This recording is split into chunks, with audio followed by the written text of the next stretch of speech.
Gastric band surgery has been seen as a quick fix to today's obesity problems, but this morning there's a warning that it's not the magic solution it seems to be. Obesity has reached epidemic levels in the UK, costing us around £5 billion every year.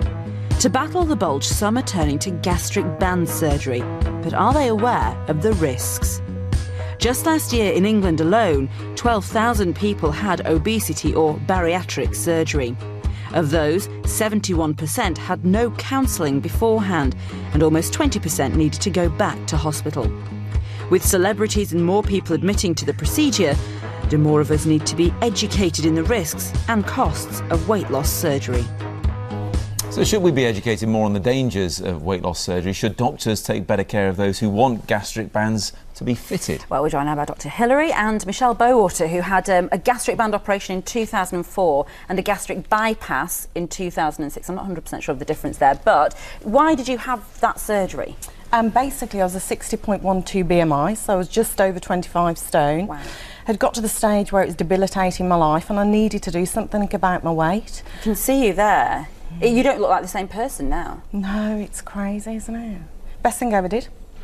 And how much care did you, or counselling did you get before you had it? Did you know that it's a major operation, it's invasive, it's a serious thing to be undertaking for weight loss? No, I didn't. 8 years ago, there was very little knowledge out there with regards to what I was going to have to do to work with the surgery for it to be successful, so I didn't have any counselling, didn't have hardly any advice, hence why I had to have 2 procedures.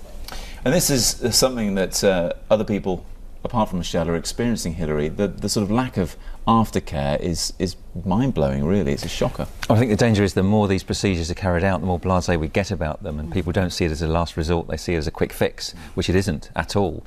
And in the report that we're talking about, a third of people weren't giving proper counselling before the operation. They weren't told about things like the skin, excess skin that can occur afterwards that might require cosmetic procedures to make people happy. People aren't told that it won't necessarily treat their depression or their anxiety afterwards, that there will be severe lifestyle changes, sort of the things that you can eat and you can't eat.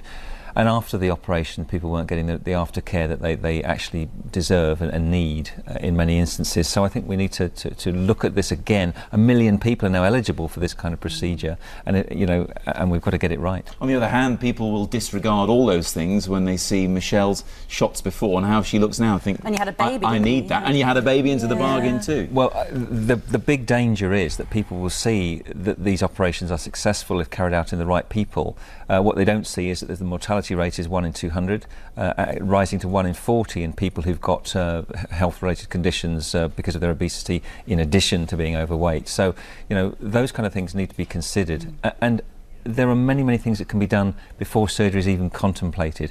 If we can catch people earlier on, before they've put on that kind of weight, then this surgery shouldn't be necessary. Well, some people, Michelle Wilson, did you get it on the NHS, do you remember me asking? No, I didn't. I paid privately. You went privately, yes. Right, yeah, because and some it's people... expensive. It's very expensive, isn't it? yeah. I paid about £20,000. And you tried diets and all of that, had you? I tried absolutely everything. I'd been overweight from a very small child, so I had learned behaviour, if you like. My mother was a feeder, and ultimately I then took on board that behaviour and fed myself.